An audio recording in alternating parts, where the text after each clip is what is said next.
Ooh, day in the life. Day in the life. Ryan's thoughts and cars. Welcome back. Had a massive dump of snow last 24 hours. All the snow was melted. Now it's all back. What's going on? What is going on? Had a weird medical thing happen yesterday. So I'm type 1 diabetic, and so I inject for food. I had a problem with insulin yesterday,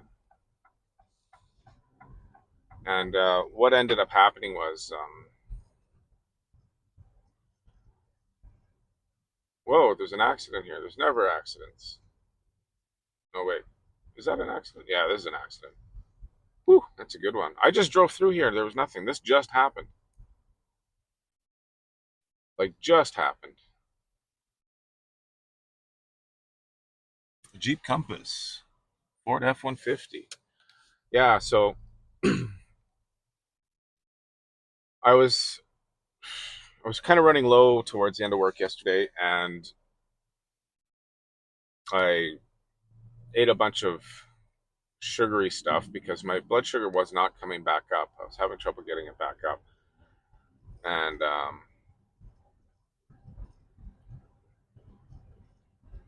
was junk food. I shouldn't have been eating it the whole thing, but it was the only thing available. I had run out of bars. I ran out of glucose, everything, and so I ran to the little store that we have where we work, and I bought a bunch of junk food. And I ate, those Reese's peanut butter cups. I ate three of those, and then I ate a bag of hickory sticks. And then I had to finish some work, so I went back, finished some work, and then when I got in the car and I was on my way home, I knew I was going to be high because I had just eaten and it was going to skyrocket. And usually, by the time I get home, I eat right away. Like as soon as I walk in the door, there's almost no time. I sort of take my stuff off. Everybody's calling me to eat. They're all waiting on me to eat. So yeah, like I quickly checked my blood sugar when I got home before eating. It was at 17. It's not the first time this has happened. This has happened where I've had to eat something before going home, like to keep my blood sugar up so that I can drive. But yeah, I got home 17.5. I corrected. So I also knew what I was going to be eating. There was soba noodles, and I was going to be like, okay, that's going to be like 60. But because I was high and I had eaten, the whole math kind of worked out. I injected 14. I was at 17.9. So I injected 14 units. I usually do one for one. Um, Over time now, it's changed, but now I'm one for one. One for 10. 1 unit for 10 grams of carbs, and 1 unit for correction to bring it down 1 point, right? But when it's that high, I kind of dial it back. That usually works up to about when I'm out by 10. If I do 10, yeah, if I'm my glucose is at 10, I can correct one for one. So if I need to come down to 6, I'll put 4 in. 5. I'll put 5 in, and that'll bring me back down to around 5, right? But if it's over 10, I know I have to dial it back. That's what I've learned, but not exact science about it. I'll cut it in half, 50%. And that it's usually pretty close. It's usually not enough, but it's enough so it doesn't send me into a low. We'll say that. So then I ate. So I injected for 14. enough for a correction and enough to cover 60 grams of carbs. And somewhere in there, over the next few hours, it would even out. And then I could gauge it before I went to bed, where if I needed to inject a little bit more, or if I needed to eat food, anyway, it was going to be really close. That's just how it works, right? Then I got to sit down to eat, and I have a swallowing thing. It's called achalasia. It's really bad. So I have trouble swallowing. So my whole esophagus and like the sphincters that go into the stomach and stuff, like all of that spasms. I was really looking forward to the noodles and the soup. I love that stuff. And my first bites, I did my first bites. I did really chew those really well, but it was meat and veggies out of the thing. But when it came to the noodles, I didn't really chew them. I more or less chewed it a couple of times and then swallowed this big ball of noodles, right? And after that, it just stayed there. And the whole time, everything was spasming. So I couldn't swallow anything. And I started to get worried about it, which makes it all worse, the stress. Tried a few different things. I actually stopped. I wasn't able to, we were going on like an hour and a half of me trying to swallow things, thickening stuff. I eventually did get well, I took 2 spoonfuls of honey because I knew, like, with what I had injected, that was definitely going to send me into low. Because if I couldn't get any carbs in me, I was going to be low. Now I got into a little bit of a panic about that, right? Because the time was happening, and I checked my blood sugar. It had flipped over and gone down to 10 when I checked, and I can't remember the time that I checked, but it must have been around 6:30, 7 o'clock, 6:37. It had to have been 7 o'clock. Going, okay, I gotta calm down. I gotta swallow something sugary. I did take two spoonfuls of honey and let see that sit, and hopefully over time something would happen. Still wasn't able to swallow it. Couldn't put any liquids down.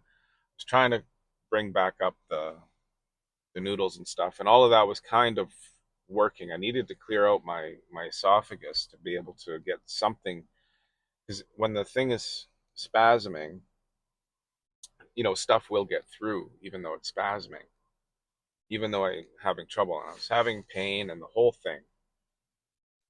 If you got achalasia, you know what I'm talking about.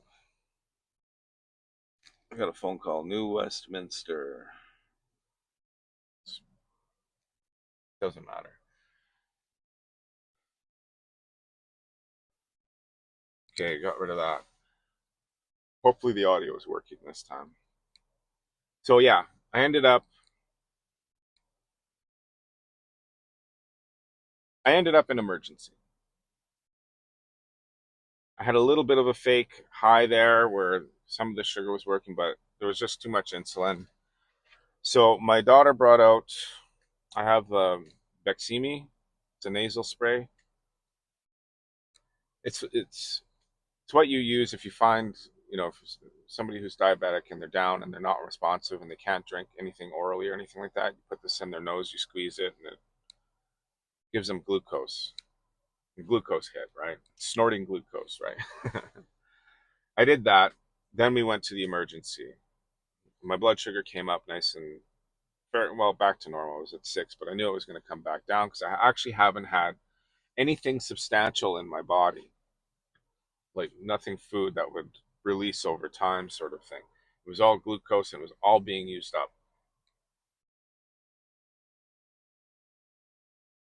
So good. I got to the emergency. I explained what was going on. They put me on a drip, and I stayed there till. I mean, we got there must have been 8:30, and I left there at about 1:30, something like that. 1 o'clock, I think. So I think we got home around 1:30 or 20 to 2. But that was the first time. That was the first time that I really needed to have glucose intravenously. The nose spray was good, and what a hit. Oh my God, that burned. Made me sneeze for a while, but that was good. That Baqsimi is like 130 bucks a hit or $200 a hit, something like that. I used it up. The other thing was when I left the hospital, because the whole time I'm Googling, can I just inject glucose like sugar water, right? Which is the bag that they put me on. It was